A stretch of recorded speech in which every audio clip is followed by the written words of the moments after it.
እሺ መጀመር እንችላለን። ጋሽ ይርጋ እንኳን ተያየን። እሺ በእውነት እግዚአብሔር ስለፈቀደ ዛሬ መታየት ችለናል። እንግዲህ እንደምናውቀው ጋሽ ይርጋ ለወረዳችን በተለይም ለወረዳችን ለዞን ማን ነው ለትምህርት ጽሕፈት ቤት ዋልታና ማገር የሆንከው እውነት ከልቤ እኔ የማስበው የሚያስቡ ሰዎች አሉ። ያለ ጋሽ ይርጋ ትምህርት ጽሕፈት ቤት ኃላፊ ህይወት የለውም የሚል አይነት አስተሳሰብ ያላቸው ሰዎች አሉ። ሰሞኑን እኔ ሳልነግራችሁ እነሱ እንደዛ ብለው ላኩልኝ እና ለካ ልክ እንደኔ የሚያስባለ የሚል ነገር ነው የነበረኝ እና በፍጹም ታታሪና ቅንነት የተሞላበት የትምህርት ጽሕፈት ቤት ዋልታና ማገር የሆንከው ጋሽ ይርጋ እስኪ ዛሬ በአረጋ ካሳ ሚዲያ ተጋብዘህ መጣሃልና አረጋ ካሳ ሚዲያ ትሰማት ነበር? ሰምተሃታል? የሆነች ጨረፍታ ወሬ በጣም ጥሩ በጣም እስቲ ራስን አስተዋውቅ። ያው የራሴ ብራንድ ናት፣ ምልክትም አላት። በደንብ ተጠንታ ነው የተሰራችው። አረንጓዴ ቀለም አለው። አረንጓዴ ቀለም ስለመወድ ነው። ከጀርባ የኔ ስዕል አለ። የኔ ራሴ ነው። ራሴ ነው ማለት። ከዛ የላሊበላ ሐውልት አለ። ከዛ ደግሞ የኢትዮጵያ ባንዲራ አለበት። ተጠንቶ የተሰራ ነው እና እስቲ ራስን አስተዋውቅ ጋሼ። እሺ ስሜ ይርጋለም ፈቃዱ ይባላል። የተወለድኩበት በድሮ የጎጃም ክፍለ ሀገር ዋናው የጎጃም ጠቅላይ ግዛት አንከሻ አገው ብራ አውራጃ አንከሻ ወረዳ አገጉምጃ ቤት ቀበሌ ልዩ ስሙ ማርያም ልዩ ሰፈሩ ጣሊያን ሰፈር በሚባልበት ቦታ ወይም ፎቅ በሆነበት ቦታ የተወለድኩ ከእናቴ ከወይዘሮ አየሁሽ ፈንታዬ ከአባቴ ከአቶ ፈቃዱ እንግዳዬ ሐምሌ 1 1954 ተወለድኩ። በጣም ጥሩ ጋሽ ይርጋ። እኔ እንኳን አውቃለሁ። የኔም እድሜ ትንሽ አይደለም። እዛ እናንተ አካባቢ ነበር የምኖረው። ጋሽ አባ ተሰማ መለስ የሚባሉ ሰውዬ ነበሩ። የኔ የቅርብ ዘመድ ናቸው። እነሱ ቤት ነበር የምኖረው። እናንተ ቤት ጠላ ይሸጥ ነበረ። ማዘርና እድሜ ትንሽ አይደለም። በደንብ ነው የማውቀው። በደንብ አንተ ይህንን አታውቀው ነበረ። አዎ እስቲ በትንሹ ብዙም ቀነስ ቀነስ ማድረግ እንችላለን። እስቲ የትምህርት ደረጃን በአጭሩ የት ቦታ እንደሰራ በአጭሩ ብታስተዋውቀን። እሺ መጀመሪያ ያው ሰርቲፊኬት ተመረቅኩኝ ባህር ዳር ዩኒቨርሲቲ ማነው በዛ ጊዜ በአጠራሩ ፔዳጎጂ ነው የሚባለው። አንደኛ ደረጃ መምህራን ሆኜ ሰለጠንኩ። ከዚያ በኋላ ደብረ ማርቆስ አውራጃ ባላረፍ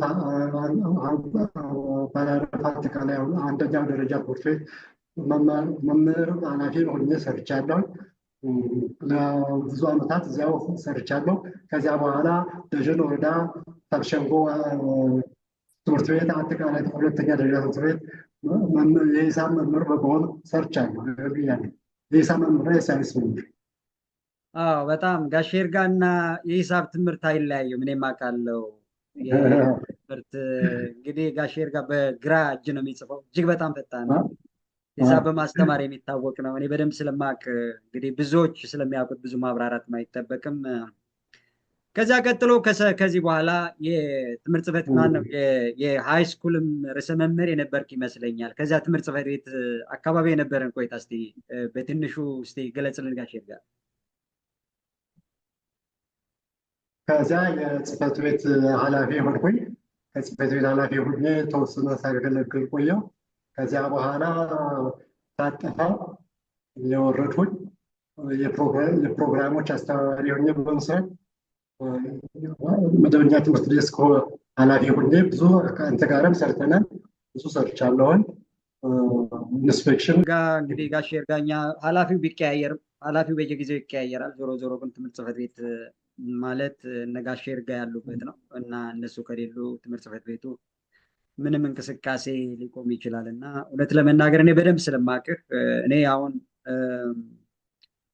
ብዙዎቻችን ብዙ ታላላቅ የግምጃ ቤት ነዋሪዎች ብዙዎቹ አስተማሪዎች ናቸው፣ አስተምረውናል። ከዛ ውጭ ግን እኔ ለአንድ ዓመትም ቢሆን ትምህርት ጽሕፈት ቤት እና እዛ ንግድ አካባቢ ስለሰራሁ የበለጠ እናንተ ጋር ለመተዋወቅ እድል አገኘው። ስለዚህ ዛሬም ስለተገናኘን እጅግ በጣም ደስ ይለኛል ጋሽ ይርጋ። ከዚህ ጋር በተለይ የትምህርት ጽሕፈት ቤት ኃላፊ ሆነህ እኔ ትምህርት ማን ነው አንከሻ ከፍተኛ ሁለተኛ ደረጃ ትምህርት ቤት አስተማሪ ነበርኩ። ትዝ ይለኛል 9ኛ ኤች የሚባል ክፍል አካባቢ እናስተምር ነበረና ቀን ቀን እና ጠዋት ጠዋት እዛ ሃይስኩል ትመጣ ነበር። የምትመጣው ለምንድን ነው? ትምህርት ጽሕፈት ቤት ኃላፊ ሆነ ነው ዜና የምሰራው። እንደገና ደርበህ ሃይስኩሉ በአዲስ የተሰራ ህንፃ ነበረ እና ጠዋት ትመጣለህ፣ ማታ ትመጣለህ፣ አይደክምህም። ስትሄድም ወደ ቤት ስትመለስም ስትጓዝ ያንተ እጆች ያለ ወረቀት አይሄዱም። ዝም ብለው አንድም ቀን ጋሽ ይርጋ መንገድ ላይ ቁም እንደ ሰንበዲ ሲያወራ ሰማሁ ሰውን ማገኝ አይመስለኝም። ስለዚህ ከስራ ጫና ብዛትም ጭምር ይመስለኛል አሁን የተከሰተው ነገር ግን ዞሮ ዞሮ ለወረዳችን፣ ለአካባቢያችን፣ ለህዝባችን ያገለገልከው ያለምንም ስስት ስለሆን እግዚአብሔር ደግሞ ይከፍላል። እስካሁንም ደግሞ ጠብቆ ስላቆየ በእውነት ምስጋና ለፈጣሪም ይገባዋል። ነገር ግን እዚህ ላይ በትንሹ የምችለውን ያክል ኤክስፕሌን ታደርጋለህ። እኔም ውስጤ የሚሰማኝ የነበረው በተለይ ሃይስኩልን አካባቢ የተሰራው ህንፃ በጣም አጭር ወይም ማን ነው በትንሽ ወጪ እንዲሁ በጨረፍታ የሰማሁት 1.8 ሚሊዮን ቢያወጣ ነው የሚል ነገር ነው። እነ ጋሽ ጥላዬም እነ ዶክተር ጥላዬም እንደጎበኙት ትዝ ይለኛል። እና በተለይ የኛ ዞን ትምህርት ቤቶችን ህንፃ በመስራት በጣም የሚመሰገን ዞን ነበር። እኔም ትምህርት ጽሕፈት ቤት ኃላፊ በነበርኩበት ጊዜ ትምህርት መምሪያ ወይም ቢሮ ስብሰባ ሲኖረን የአዊ ዞን ህንፃ በማሰራት በህብረተሰብ ተሳትፎ ህንፃ በማሰራት የሚታወቅ ነበረ እና አንከሻ ከፍተኛ ሁለተኛ ደረጃ ደግሞ በህብረተሰብ ተሳትፎ ያሰራችሁት ህንፃ እጅግ በጣም ማራኪ ነው ነበረ እና መመረቅ፣ መወደስ፣ መሸለም ሲገባችሁ ወደ እስር ቤት ነበረ የተወሰዳችሁ እና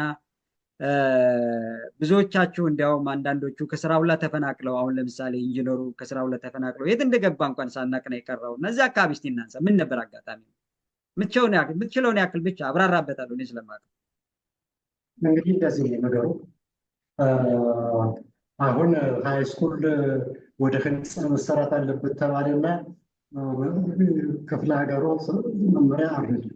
ከዚያ በኋላ እኛ ትምህርት ቤት በአብዛኛው ሁሉ እንትን ጭቃ ነበር። ከዚያ እነዚያ ጭቃዎች ህንፃ መቀየር ስላለብን 3 መማሪያ ክፍል ብሎክ ክፍል 20 መማሪያ ክፍል አስገብቻለሁ በ60 ሺህ ብር የዛን ጊዜ በ60 ሺህ ብር በጣም በኋላ ክልሎች መጥቶ ገምቶት ሄደው 1.7 ሚሊዮን 1.5 ሚሊዮን ያወጣል አሉ።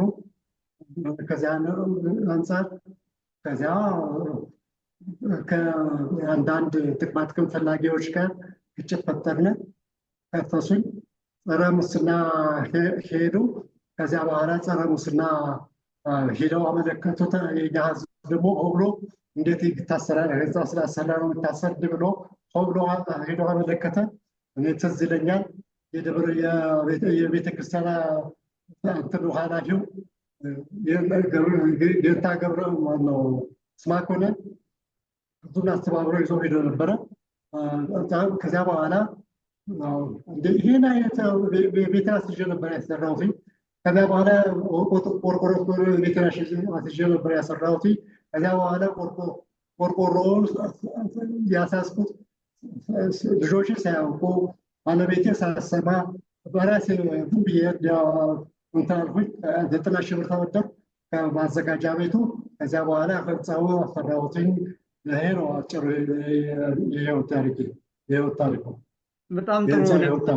በጣም ጥሩ። እኔም አውቀዋለሁ። እኔም በአካል እዚያው ትምህርት ቤት አካባቢም ስለነበርኩ የእናንተንም ልፋት አውቅ ነበር። እንግዲህ የተወሰነ ስራ ሲሰራ የተወሰነ ማነው ስህተቶች ሊፈጠሩ ይችላሉ። ግን እነዚያን ነገሮች ኮምፕሮማይዝ አድርጎ ማስቀረት ሲቻል እዚያ አካባቢ የተሰራው ስራ በእውነት ለመናገር እኔ ሁሌ የሚሰማኝ ነገር ነው። ሽልማት መወደስ ሲገባቸው እስር ቤት ነው የተሄዳችሁት እና ዞሮ ዞሮ እንዲህ አይነት ነገር እንግዲህ አሁን ቆሞ ሊሆን ይችላል፣ ባይደገም ጥሩ ነው የሚል ነገር ነው። ዞሮ ዞሮ ግን የሰራችሁት ስራ ያው ታሪክ የሚዘክረው ስለሆነ ይኸው ዛሬ አነስተነዋል።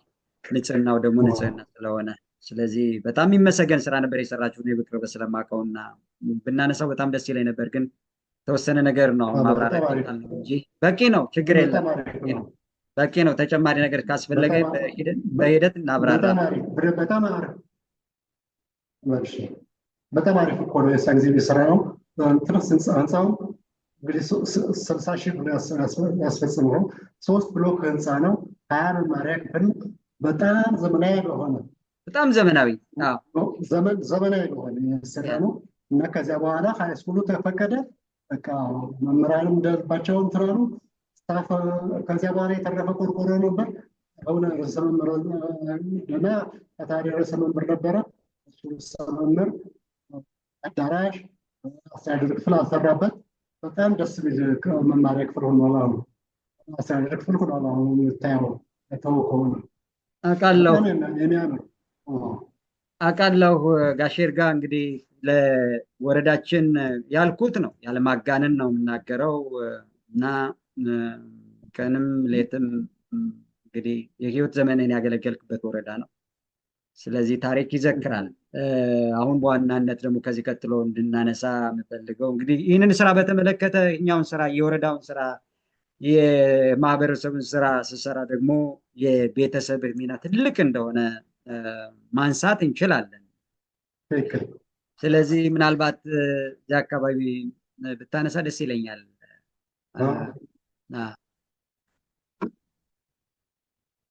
አልተሰማኝም እንደገና ሲሆን ያ የወረዳው የመስሪያ ቤቶች ስራ አንተ ሙሉ ጊዜን ወስደህ እንድትሰራ እንግዲህ ቤተሰብ መቼም ወሳኝ ነው እና የቤተሰብ ሚና ምን ያክል ነበር? እንዴት ልትገልጸው ትችላለህ? በጣም ነው የሚደግፈኝ።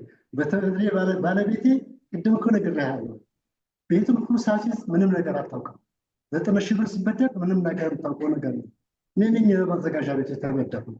ይሄ ሁሉ ይሄ ቦታዬን መኖሪያ ቤት አስይዤ ቤት አስይዘህ ቤት አስይዤ ይሄ ሁሉ ሲሆን ባለቤቴ በጣም የምታመሰግነው እንደዚህ አይነት ነገር የለባትም። ምንም ነገር አልሰራችም።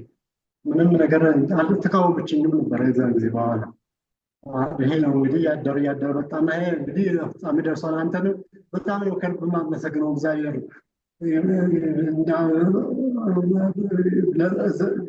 ትልቅ እድሜ ይስጥህ፣ ረጅም እድሜ ይስጥህ። ችግር የለም ጋሽ ይርጋ፣ ችግር የለም ጋሽ ይርጋ።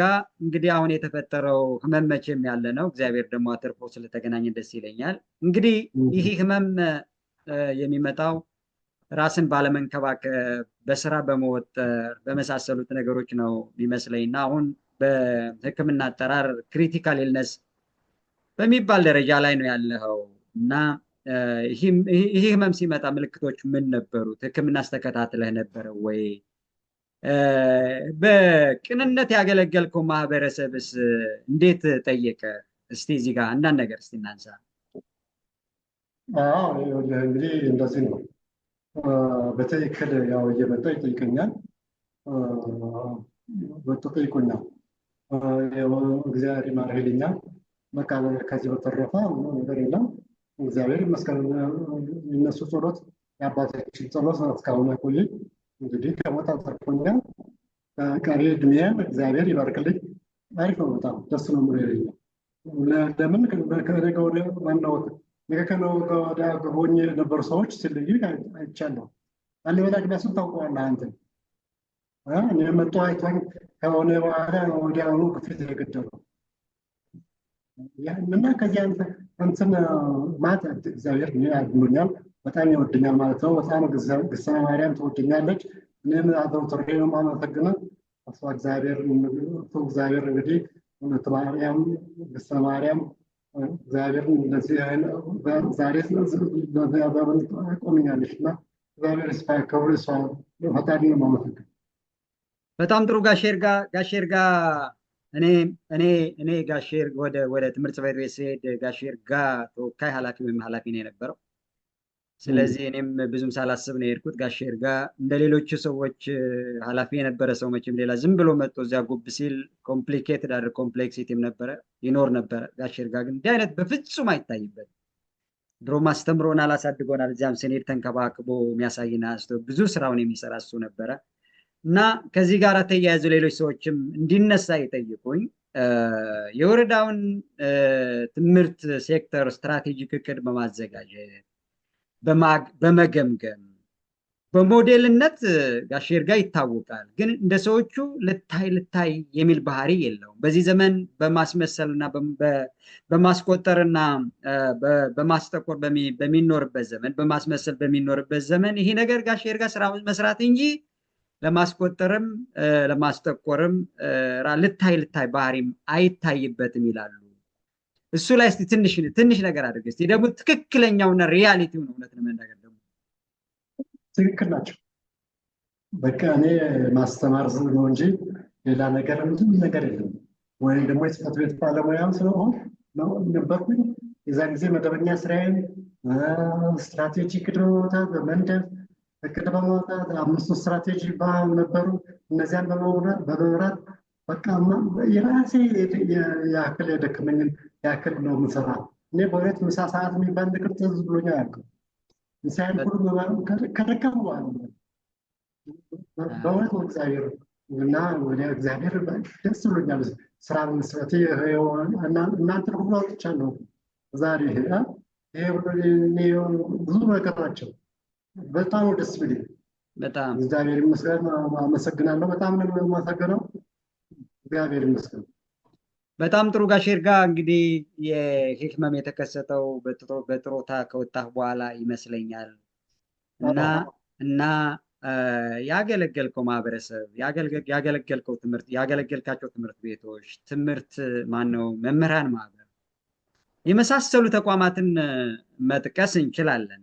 እና በጥሮታ በምትገለልበት ጊዜ ይህ ማህበረሰብ እንዴት ሸኘ? እስቲ እዚህ ጋር እናንሳ። አንድ በጣም ትንሽ ደከም ያለ አካሄድ ያለበት ዜና የሚመስለኝ እና ያገለገለ ሰው ሲሄድ ምስክር ወረቀትም አይሰጥም። በቅርቡ ነው አሁን ያየሁት ወደ 6-7 መምህራን ጋሽ ሞላን ጨምሮ ሰሞኑ ሰርቲፊኬት ሲሰጣቸው አይቻለሁ። እሱ በጣም መልካም ተሞክሮ ነው እና ጋሽ ይርጋ ያንን ያክል አገልግሎ በጥሮታ በሚገለልበት ጊዜ አንደኛ ለጥሮታ መድረስ ትልቅ ጸጋ ነው እውነት ለመናገር። ግን በጥሮታ በሚገለልበት ጊዜ እንዴት ሸኘ? ይህ ማህበረሰብ እንዴት ሸኘ? እስቲ እሱ ላይ ትንሽ እናንሳ። የሰጠኝም ነገር የለውም። ዝም ብሎ ነው ያለው። ምንም አልሰጠኝም። በጣም ጥሩ። እሺ አንሳ። ምን መሆን ነበረበት ትላለህ? እስኪ እንድንማርበት። መሆን የነበረበትማ እኔ በደንብ ነው እግዚአብሔር ይመስገን ጽሕፈት ቤቱንም ያስተማርኩም ጽሕፈት ቤት ስራ የሰራው አይን ነበሩ ማለት ይሻላል። ጽሕፈት ቤቱ ባለሙያ እና ከዚያ ሁሉ ስሄድ በደንብ ነበር መሸኘት የነበረባቸው። ሴርሞኒ አዘጋጅተው እንደ እንትኑ ሁሉ ይደረግ ሲባል ሴርሞኒ አዘጋጅተው በደንብ እኔ እኮ ታላቅ ነኝ፣ እነሱ ታላቅ ነኝ፣ በአካልም በችሎታም በልጣቸዋለሁ። እግዚአብሔር ይመስገን። እኔ ራሴን መስገን አይሆንም ወይም ደግሞ ራሴን መግደልን አይሆንም። ስራዬ ምስክሬ ነው። በቃ ስለዚህ እንደዚህ እንደሱ ከጥሮታ ባልተለየሁበት ጊዜ አግባብ አድርገው መሸገት ነበረባቸው ወይ አለ።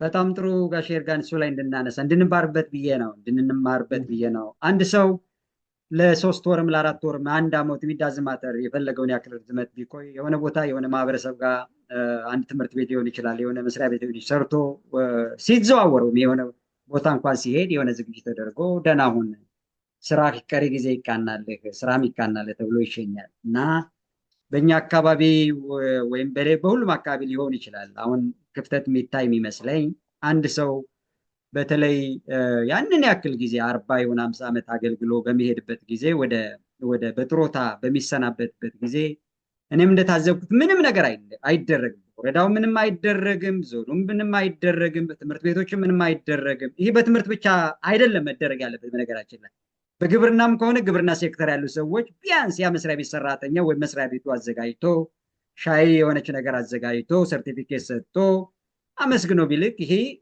የተለመደ ነው፣ አባቶቻችን የሚያደርጉት ነው እና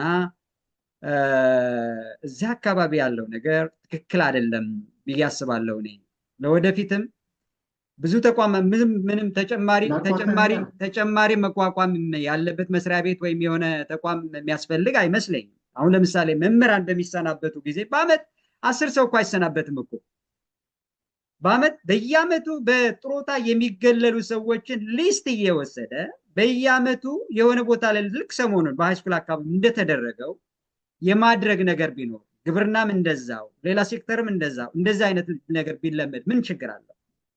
በተለይ ደግሞ ጋሼ ይርጋን ችግር እሰጥሃለሁ ጋሼ ይርጋን የመሰለ ሰው ደግሞ ያንን ያክል እስቲ እያንዳንዱ ትምህርት ቤት ሰነዱን ያገላብጣው። እያንዳንዱ መስሪያ ቤት እያንዳንዱ ትምህርት ቤት ሰነዱን ያገላብጥ። በዚያ በግራ እጁ በፈጣን እጁ የተፈረመ ዶክመንት የሌለበትን ነገር የተወሰኑ ፔጆችን ብቻ ቢያገኙ ነው። እና መምህራን ማህበርም አለ፣ ትምህርት ጽሕፈት ቤትም አለ፣ ዞኑም አለ፣ ወረዳውም አለ። ጋሼ ይርጋን የመሰለ ሰው ከጥሮታ ሲገለል ከሚወደው ሙያው ሲገለል የሆነ ነገር ማድረግ ነበረብን እና ይሄ ለወደፊትም መለመድ መቻል አለበት። ብዙም ወጪ የሚጠይቅ ነገር አይደለም። ጋሼ ሞላን ሰሞኑን ጋሼ ሞላን ያደረጉት ነገር እኮ ቀላል ነገር አይደለም። ሰርቲፊኬት ተዘጋጅቶ ተሰጥቷል። የዞን አመራሮችም ነበሩ እና ከዚህ በተጨማሪ እንዳረሳ ከትምህርት ጽሕፈት ቤት ከተገለል በኋላ ትምህርት ጽሕፈት ቤት አሁን ስታልፍም ስታጋድም ምንድን ነው ቅር ይልሃል? ምንድን ነው የሚሰማ? እስኪ ታረጋው ነው ቅር አይደለም። ለምን መሰለህ? 40 ዓመት ነው የሰራሁት በትምህርት እና እድሜ በትምህርት ነው ያለቀው። ግማሽ እድሜ ኦልሞስት ኒርቶ ዛት ነው በቃ እና ደስ ነው የሚለኝ 40 ዓመት አገልግሎት ሮታ መውጣት ለኔ እኮ በጣም ፋይን ነው። በቃ አሪፍ ነው። በጣም ደስ ነው የሚለው እና ምንም ቅር የሚለኝ ነገር የለም። እንግዲህ ማመሰገን የምንፈልገው ሰዎች አሉ። ትንሽ ወደኋላ እናደርጋለን። ችግር የለም። ትንሽ ወደኋላ እናደርጋለን። አሁን በዋናነት አሁን የምንፈልገው ነገር እንግዲህ ይህ ቢለመድ ነው። ሰው ያገለገለ ሰው በመስሪያ ቤት ሲገለል ከሙያው ሲገለል ወረዳው አንድ የሆነ ስታንዳርድ የሆነ ነገር ሴት ቢያደርግ ሰርቲፊኬት እያዘጋጀ ቢሰጥ ምንም ችግር ስለሌለው መምህራን ማህበርም ቢሆን በትምህርት ሴክተር አካባቢ ያለው ግብርና እያንዳንዱ ሴክተር ገንዘብ ምናምን ልንለው እንችላለን። ይህ ቢለመድ ጥሩ ነው የሚል ነገር ኢንከሬጅ ለማድረግ ነው ምክር ሀሳብ ለመስጠት የምፈልገው። ዞሮ ዞሮ እግዚአብሔር ይመስገን ዛሬ ስለተገናኘን እጅግ በጣም ደስ ይለኛል። ጋሼ ይርጋ በተለይ ትምህርት ጽሕፈት ቤት 1 ዓመትም ቢሆን የቆየንበት ዘመን ቀላል ነገር አይደለም እና ያንን ውጥረት የበዛበትን ዘመን እናንተ ድጋፍ ነው አነሰን በዛም ተንገራግጨንም ቢሆን እንድንቆይ ያደረገው። እጅግ በጣም በዚህ አጋጣሚ አንተንና ሌሎች የስራ ባልደረቦችንም ጭምር ማመስገን ፈልጋለሁ። አሁን እንግዲህ በትኩረት እንድናነሳ ጋሼ ሞላ ጋርም የተመካከርነው በተለይ አሁን እንግዲህ ቤት ነው ያለው፣ በጥሮታ ነው የምትኖረው። እንግዲህ ባክግራውንድም እኔም አውቃለሁ። እንግዲህ የባለቤትም የቤት እመቤት እንደሆነች አውቃለሁ፣ በአካል አውቃታለሁ እና ሕክምናም ያስፈልጋል። ስለዚህ ይሄ የተለመደ ነው፣ በሀገራችን ባህልም የተለመደ ነው። ሰው በደስታው ጊዜ የሆነ ነገር ይዞ ቤት ሄዶ ይጠይቃል። በሀዘን ጊዜም በተመሳሳይ መንገድ ዛሬ ጋሼ ይርጋን የምንጠይቅበት ጊዜ ስለሆነ በየትኛውም ሴክተር የሚሰራው የወረዳችን ባለሙያ በእርግጠኝነት ጋሼ ይርጋ ያላስተማረው ጋሼ ይርጋ ያላገዘው ሰው የለም ብዬ አስባለሁ። ወረዳው ብቻ ሳይሆን በዞኑ ሊባል ይችላል፣ በሀገር አቀፍ ሊባል ይችላል፣ በዓለም አቀፍ ሊባል ይችላል እና የዚህ ታላቅ ባለውለታ አባታችን ዛሬ ስራም የለውም። በጣም ከባድ ህመም ነው ያጋጠመው። ስለዚህ መታገዝ አለበት፣ በምንችለው ያክል አቅም መታገዝ አለበት ብዬ አምናለሁ እኔ። ስለዚህ ይህን ለማገዝ ደግሞ ምንም የገንዘብ መጠን ወይም የሀሳብ መጠን ብዙም አነጋጋሪ አይሆንም። ሰው በሚችል ትምህርት ቤት አካባቢ ለምሳሌ መምህራን እዚያው ተነጋግረው የራሳቸውን ኮንትሪቢዩት አድርገው በአንተ አካውንት ማስገባት ይችላሉ። በወረዳ አካባቢ ያሉ በአንተ አካውንት ማስገባት እንችላለን። በዓለም አቀፍ ደረጃ ያለው እንደዚያው ማድረግ ይቻል ዘንድ እስቲ ጥሪ ብናስተላልፍ ጥሩ ነው ብዬ አስባለሁ እና ከፈቀድክልኝ ደግሞ ስልኩንም አካውንቱንም ማስተዋወቅ ብንችል ጥሩ ነው። ምክንያቱም ይህ ምንም የሚያሸማቅቅ ነገር አይደለም። ምክንያቱም ጋሼ ይርጋ ዛሬ ሕክምና ይፈልጋል። እንግዲህ እዚያ ፌስቡክ ላይም እንደጻፍኩት የሰው ልጅ ሞት አይቀርለትም፣ የግድ ነው ቅደም ተከተል ካልሆነ በስተቀር። ስንሞት ደግሞ እንደርሳለን። በእኛ ሀገር ባህል ደግሞ የታወቀ ነው። ስለዚህ ዛሬ ለጋሼ ይርጋ መድረስ አለብን። ሞት ወይም ለቅሶ ብንቀር ይሻላል። ዛሬ ግን ካልደረስን ደግሞ እያንዳንዳችን ያስተማረን ያገለገለን ሰው መታገስ ስላለበት ማገዝ ስላለበት መጠየቅ ስላለብን ህሌናችን ደግሞ ይወቅሰናል እና እዚህ ላይ መልዕክት ብናስተላልፍ ጥሩ ነው ብዬ አስባለሁ። ጋሽ ይርጋ እስቲ እዚህ ጋር መልዕክት ብናስተላልፍ እባክህ።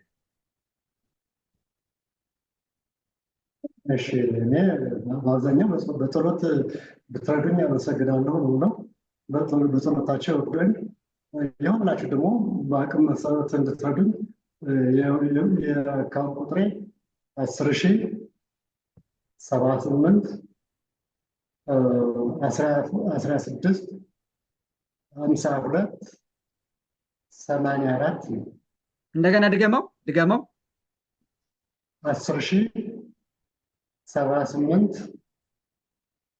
16 85 52 ንግድ ባንክ 82 ይርጋለም ፈቃድ። እሺ ችግር የለም።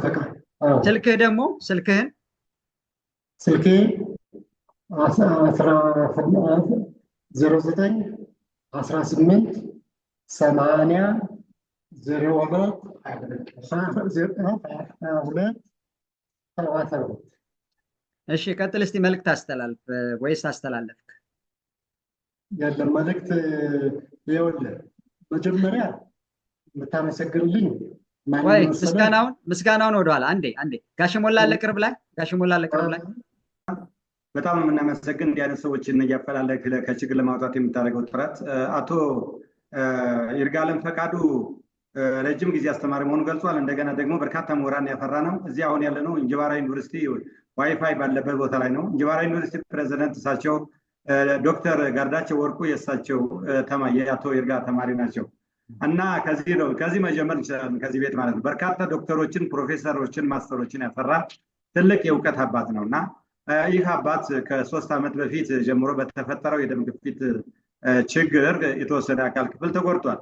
በዚህም ማንንም አላስቸግርም ብሎ እስካሁን ድረስ 3 ዓመት ሙሉ በራሱ አቅም በቤተሰብ አቅም ነው ሲረዳ የቆየ። ይሁን እንጂ አሁን ከዚህ በኋላ በርካቶቹ የእውቀት ልጆች ወይም ደግሞ ከፍተኛ ደረጃ የደረሱ ተማሪዎችም ይኖራሉ። በአሁኑ ሰዓት ትልቅ ቦታ ላይ የደረሱ ባለሀብቶችም በጎ አድራጊዎች ሁሉ ቀና አስተሳሰብ ያላቸው አቶ ይርጋን ብናግዘው ኢቨን አሁን ለመንቀሳቀስ እጅግ በጣም እዚህ ቦታ ለማምጣት አሁን ከባጃጅ አንስተን ተሸክመን ነው እዚህ ክላስ ውስጥ ያስገባ ነው። አሁን ለመንቀሳቀስ ዌልቸር የተለያዩ ዌልቸር ያስፈልጋሉ። እንዲህ አይነት ነገሮችን እንትን ብለን ቤት ከሚውል እንዲንቀሳቀስ ብናደርግና መድራት የሚገባንን ብናግዘው 50 ሎሚ ለአንድ ሰው ሸክም ነው፣ ለ50 ደግሞ ጌጡ ስለሆነ ይህን ትልቅ እውቀት አባታችንን ብንደግፍ እየተሻለ ይሆናል፣ ለሌላም አርያ ይሆናል ብለን እናስባለን። ሀብት ባይኖረውም በርካቶቹ ያስተማራቸው የእውቀት ልጆች ያሉት ስለሆነ ትልልቅ ቦታ ላይ የደረሱ የትኛውም ሰው ያለውን ቢደግፍ እኔ የተሻለ ይሆናል ብዬ አስባለሁ። 3 ዓመት ሙሉ እንግዲህ በራሱ ሲራዳ ነው የቆየ። በፊት አርቲስት ደሳለኝ መኩሪያ ጋር ሁሉ ይህን ነገር ዛሬ 3 ዓመት ልናወጣ ነበረ፣ ግን በራሴ ጥረት ልሄድ ብሎ እስካሁን ድረስ ሲታገል የቆየ ነው። ሚስቱም የቤት ነች። የእሱ ጥሮታም እጅግ በጣም አነስተኛ ነው። 3,000 ብር አካባቢ ነው ጥሮታው። ዛሬ ካለው የኑሮ ውድነት ለመታከም ለመንቀሳቀስ በጣም አስቸጋሪ ስለሆነ አቶ ይርጋን ብንደግፍ እኔ እጅግ በጣም የተሻለ ይሆናል ብዬ አስባለሁ። አቶ አረጋ ካሳ ሚዲያ ጋር እጅግ በጣም አመሰግናለሁ። ጋሼ ሞላ እጅግ በጣም ነው ማመሰግን፣ እጅግ በጣም ማከብርህ። እውነት ለአንታውን የሚሰጥህ ክብር የሚመጥን ቃል አላገኝለትም። እግዚአብሔር ደግሞ አንተን የሚጠብቅህ ወንድም አለም። እሺ በቃ አመሰግናለሁ። አመሰግናለሁ ጋሼ ሞላ። ኦኬ ከዚያ ቀጥሎ እንግዲህ ጋሼ ይርጋ መልዕክቱን በአገባቡ ማስተላለፍ የሞከርን ይመስለኛል። ልክ ነው ጋሼ ሞላ አሁን የተናገረውን ነገር አርቲስት ደሳለኝ መኩሪያ ጋርም ተነጋግረናል። ከዚህ በፊት በራሴ ነው የሚሄድበት እንጂ በምንም ተአምር አባታችን ስም መውጣትም የለበትም፣ እኛ ምንችለውን እናረጋለን ብለው ቤተሰቡም ልጆቹም ነው ያቆዩት የሚል ነገር ነግሮኛል። ግን ደግሞ አሁን ደግሞ በተቻለ መጠን ልጅ አባትን መጠየቅ፣ ወዳጅ አባትን መጠየቅ፣ ጓደኛ አባትን መጠየቅ የተለመደ ባህላችን ስለሆነ ዛሬ ደግሞ መጠየቅ የግድና ተገቢም ብለን ነው ስለምናምን ጋሼ ሞላ ባብራራው መልኩ ጋሼ ይርጋን ማያቅ ሰው የለምና ያልተገለገለ ሰው የለምና እያንዳንዱ ሰው 1 ብር ጀምሮ በአካል ሄዶ የሚጠይቅ በአካል ሊጠይቅ ይችላል።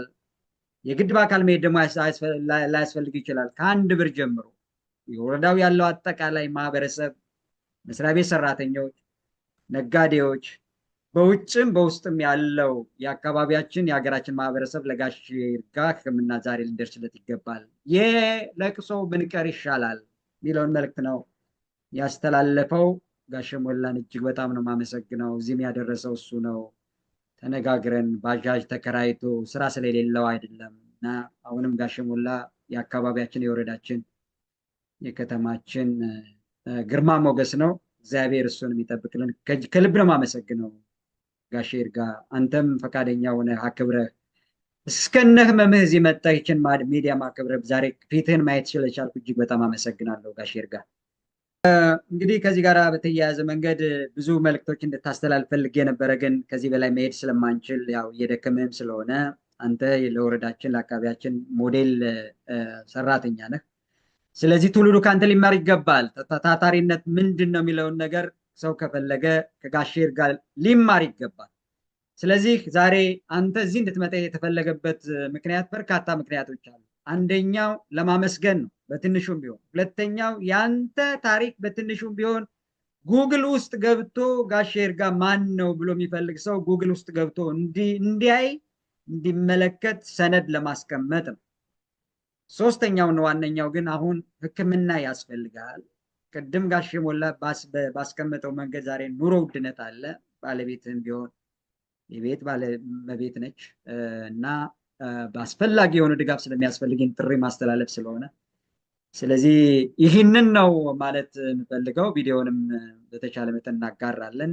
ስለዚህ ጋሽ ይርጋ ልናሳክመው ይገባል የሚለው ነገር ትልቅ መልእክት ነው። ሚዲያችን እንግዲህ ዋናው ለማስተላለፍ የፈለገው ይህንን ነው።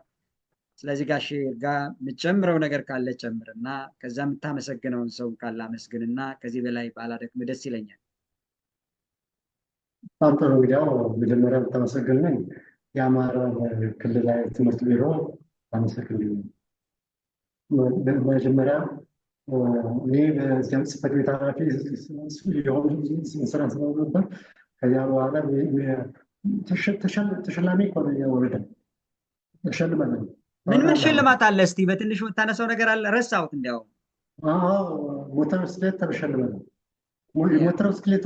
ሞተር ብስክሌቷን እንዲያውም እንትና ከአንተ ቀድሞ የነበረው ጽሕፈት ቤት ኃላፊ ጌታቸው አቶ ጌታቸው ይሄ ጋሽ ይርጋ ውጤት ስለሆነ ጋሽ ይርጋ ነው ብሎ ሞተሯን እኔ በቃ ምንም አስባት እኔ መጓዝ ነበር እና በጣም ነው ደስ ብለኝ። ምኗ ናት? የትኛዋ ናት? ሱዚኮዋ ናት ወይስ የትኛዋ ነበረች? ያማሃ ነበር። ትልቁ ነው ያማሃ ነበር። ያማሃ። ኦኬ ትምህርት። ኦኬ ቀጥል እስኪ። ሌላም እንደዚህ። ኦኬ ይሄ ተሸልመን ያመጣ ነው በራሳችን የስራ ባህል ነው፣ በስራ እንቅስቃሴያችን ነው። ወረዳው ከዞን ከክልልም አንደኛ በሆኑ ቁጥር እና ይሄን አግኝተናል። እግዚአብሔር ይመስገን ደህና ነው። እስካሁንም ይሄ መልካም ስራ ቆይቶናል። ክብር ይስፋ። እሺ እኔም እጅግ በጣም አመሰግናለሁ ጋሽ ይርጋ ላይ ያገለገልከው በተለይ አስተምረህን ትምህርት ሴክተር መስሪያ ቤትም እንድንሰራ ስንመጣ ማናችንም ስንመጣ ፊትህን ሳታጠቁር ምንም ነገር ሳታጎድል ተንከባክበህ እዚህ ደረጃም እንድንደርስ ያደረግ አንዱ አንተ ነህ እና እጅግ በጣም ነው የምንወድህ ጋሽ ይርጋ። እጅግ በጣም አመሰግናለሁ። እንገናኛለን፣ እንደዋወላለን። ምስጋና ይቀረኛል። አንድ ይሄን የእንጅበራ ማነው ዩኒቨርሲቲ አመሰግናለሁ። በጣም አመሰግናለሁ። ጋርዳቸው ወርቆ እኔ ተማሪ ነበር። አሁን እዚህ ላይ በመምራቱ በጣም ደስ ብሎኛል። እግዚአብሔር ይመስገን። እሱ ታመሰግናለሁ። ሌላም የምጨምረው ካለ? ሌላም ጨምረው ቅድም ነግሬያለሁ።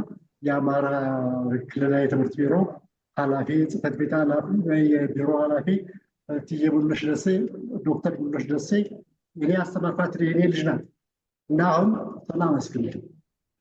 አመሰግናለሁ። ያው ትሰማለች ብዬ አስባለሁ። ስለዚህ ትምህርት ቢሮን ደጋግመህ ነው ያመሰገንከው፣ ደግሞ ይገባዋል። ስለዚህ አሁንም ጋሽ ይርጋ የሚታከምበትንም ጭምር ከትምህርት ቢሮ ጀምሮ እንዲያስተባብር የራሱን አስተዋጽኦ እንዲያደርግ እኔም በዚህ በኩል መልእክት አስተላልፋለሁ። ምናልባት ሌላም መንገድ ካለ እሱንም ጭምር እነግራችኋለን። ሙሉነሽ ደሼ ልክ ናት፣ ጓደኛችን ናት፣ አፈ ጉባኤ የነበረች ታታሪ ሰራተኛ፣ በጉብዝናዋ በጀግንነቷ እዚህ ደረጃ የደረሰች ናት። ስለዚህ እንደዚህ አስተምሮ ሰው እዚያ ማድረስ ራሱ ትልቅ ትልቅ ድል ነው። ግን ዛሬ የጋሼ ይርጋ ልጆች፣ የጋሼ ይርጋ ወዳጆች፣ የጋሼ ይርጋ ጓደኞች ተመልሰን ዛሬ ጋሼ ይርጋን መጠየቅ አለብን የሚለውን ነገር ደግሜ ደጋግሜ መልዕክት አስተላልፋለሁ። በተረፈ ቀሪ ጊዜን ይባርክልህ እግዚአብሔር፣ ደግሞ የበለጠ ህይወትህ እና ጤና ተሻሽሎ እንድናይህ ያድርግ። በጣም ነው የማመሰግን ስላየው ደግሞ እጅግ በጣም ደስ ይለኛል። ጋሼ ሞላና እነዚህ በሙሉ አይቲ ባለሙያዎች እነምንችል ሌሎችም እዚህ ጋር አካባቢ ያሉት ዩኒቨርሲቲውም ጭምር ተባብሮ እዚህ አድርሷል። ይህንን ፕሮግራም እንድናዘጋጅ አድርጓል። እኔም እጅግ የላቀና ትልቅ ምስጋና ማቅረብ እፈልጋለሁ። ሰላም ሁንልኝ ጋሼ ይርጋ። ሰላም። ሰላም። አመሰግናለሁ።